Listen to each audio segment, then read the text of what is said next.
My name is Rachel Joyce. This is my husband, Willie Anderson.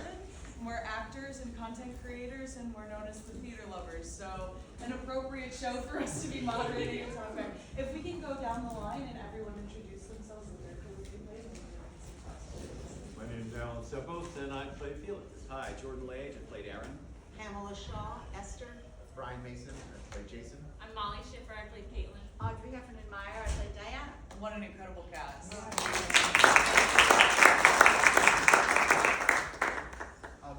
I guess we should start by asking, like, why do you feel that this play is happening and so resonant right now?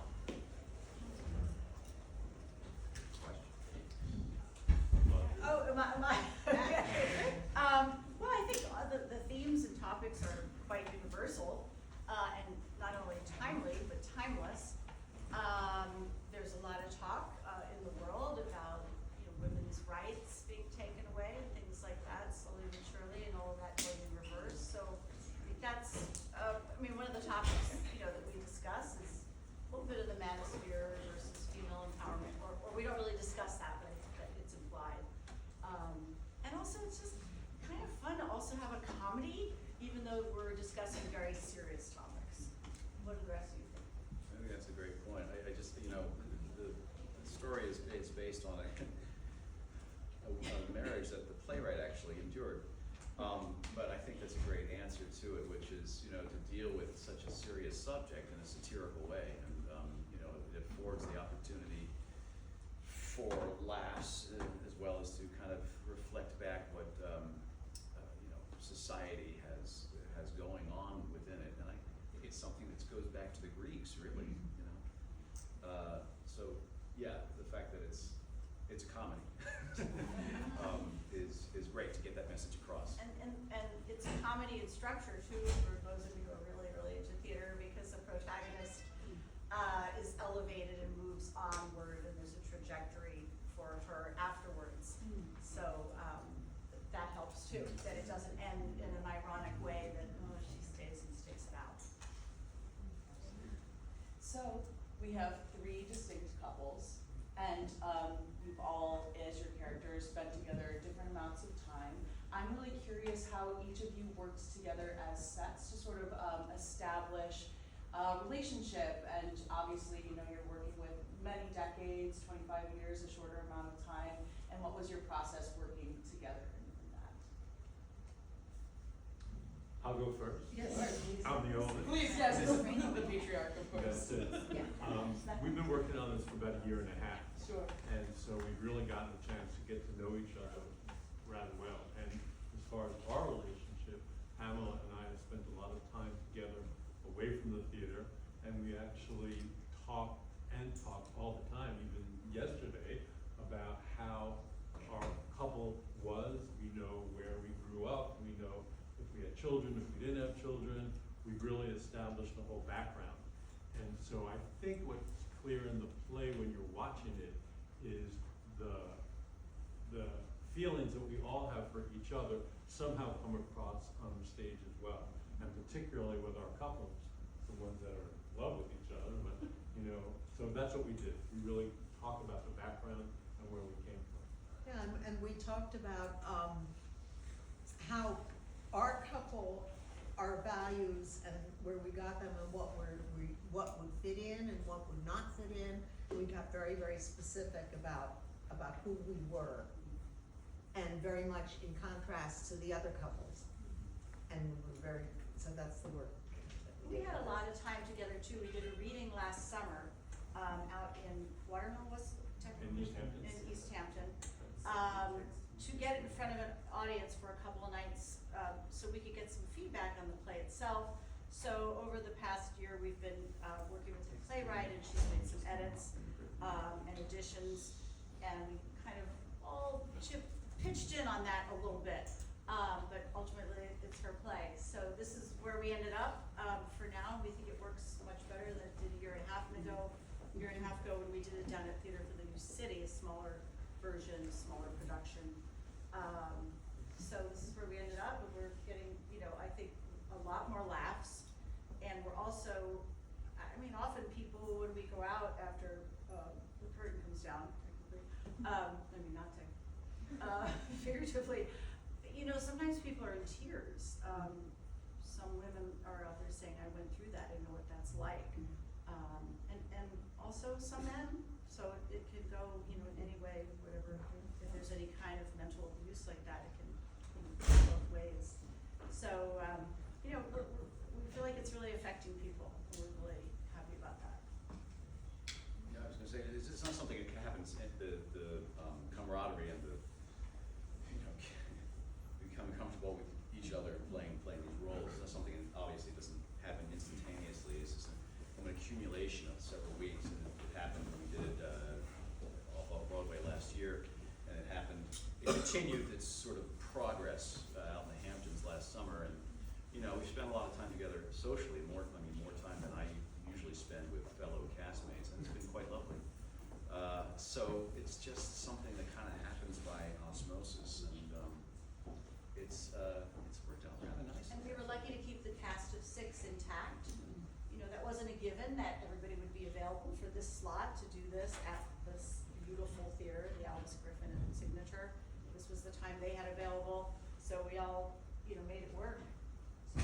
Yeah, and going back to what you were talking about process, kind of what Alan and Pam said about making sure you're on the same page with just making it feel lived in, so you can kind of, because no one is a stranger here, to make sure that you and the person playing your partner are on the same page about what their relationship dynamic is and how they would interact, and like the little things, like talking to your costumer to be like, oh, if their fiance is like, what kind of engagement ring? Are they both wearing one? Because Caitlin probably didn't want to just be the woman wearing one engagement ring while the man doesn't, like that kind of thing. It's just like a fun detail to add for your own process. I think lived in is such a lovely way of describing it, because each couple really does feel, you feel the amount of time and care. Yeah, absolutely. And I always like to ask, and maybe we can go down the row, favorite line in the show. It doesn't have to be your own, but a line that, like, when it comes up for you every night, that you just hold a little extra. I can start. Yeah, please. I love the scene when I come in and they're all in the apartment and I don't know that he wants a divorce yet, and discovering them and saying, what is this, a party? It looks like a party. They're all in the apartment, so that's always fun to do. Well, there's this line, Caitlin's a feminist. And that just makes me laugh because we're backstage and we're all like, and of course, Caitlin's a feminist. And I also think it's funny because it like weirdly implies that like, okay, are you not? I think we know it by. Yeah. I think the answer that comes to mind for me, it used to be said more than once, but I say it, I think I know no one says it now, is the line, what about me? I interject in the middle of the conversation, and it feels like this whole night is full of a lot of people being like, but what about me? And it feels like this or that moment feels great to me. Yeah, I like that. I like that line too. I mean, I'll just take his line. No, I kind of like when I'm backstage and I hear Aaron say about his favorite woman, Mama. You know,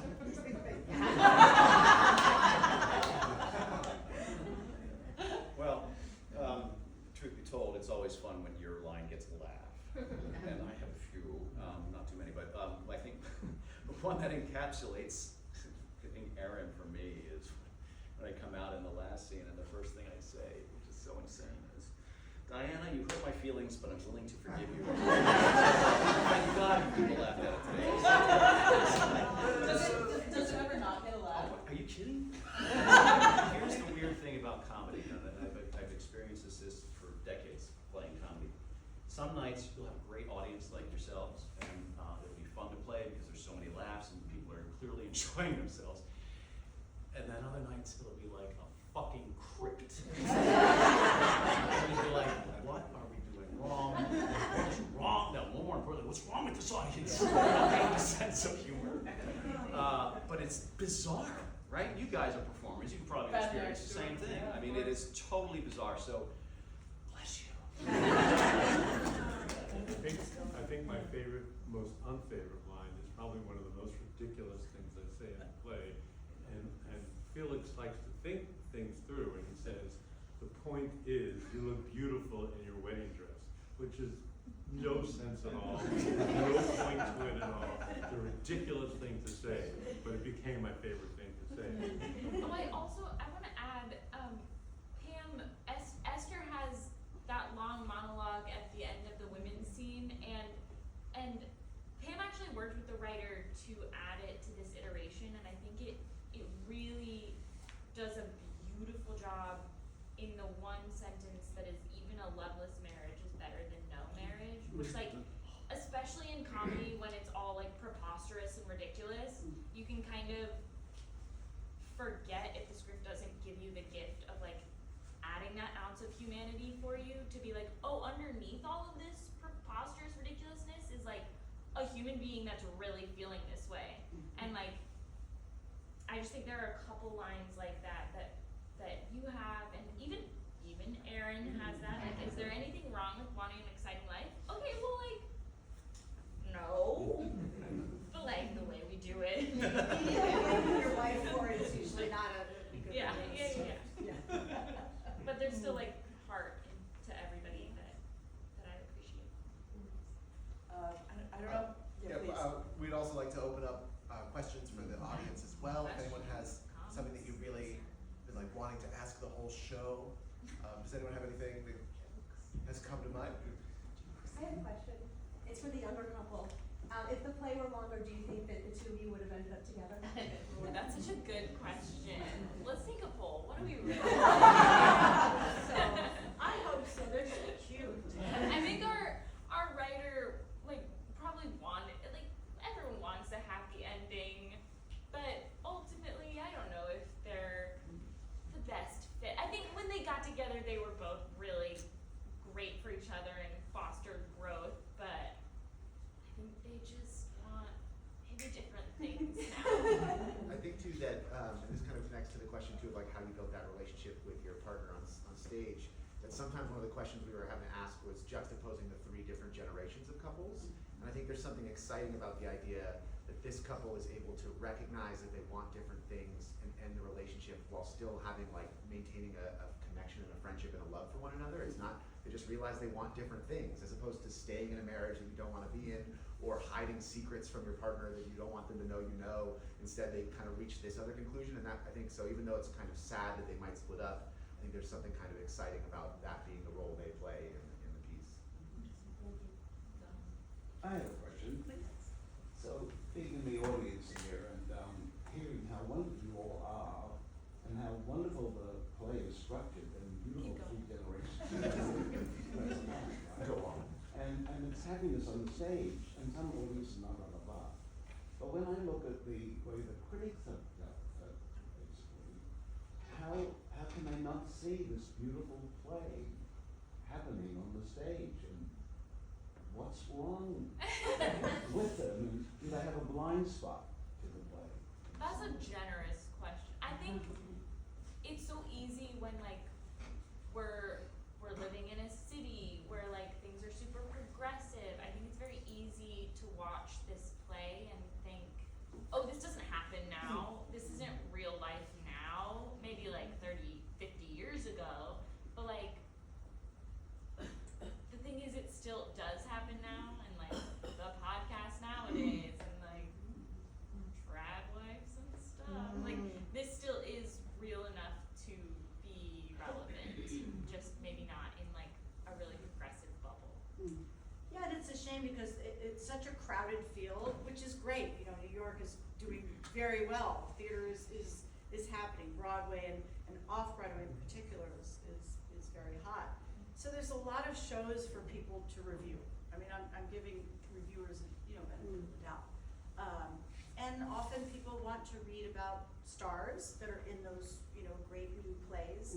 And while we're all stars amongst ourselves, well, we're not, household names. So sometimes you don't even get the reviewers in that you want to get in. So if any of you have connections, no. But what? So tell them to come. Tell them to come. But anyway, it's there's a lot out there. There's a lot of competition, I guess I should say. You need one more? Question. Please. The big laugh, there was something about being a DEI hire, that seems very timely. Was that a recent addition to the script, or that is? Yeah, it's not in the, yeah. Yeah, I think that was one of the things in the process as we worked with the playwright, that is some of the responses we got, is that the Dr. Stang language felt very reminiscent of some of the sort of manosphere ideas that are floating around, and so adding some of that language to the playwright wanted to do to really kind of get that message home. Also, the dramaturg that was young, of the younger generations, who brought in stuff that maybe, the playwright had not even heard of. I just have a comment, if it's okay. Sure. It's not really a question. I just wanted to let you know that, I'm actually going through exactly what this play is about right now. And, it really helped. I just wanted you guys to know it really did. I'm so sorry, Yeah. and I'm so glad. Thank you. Power of the theater.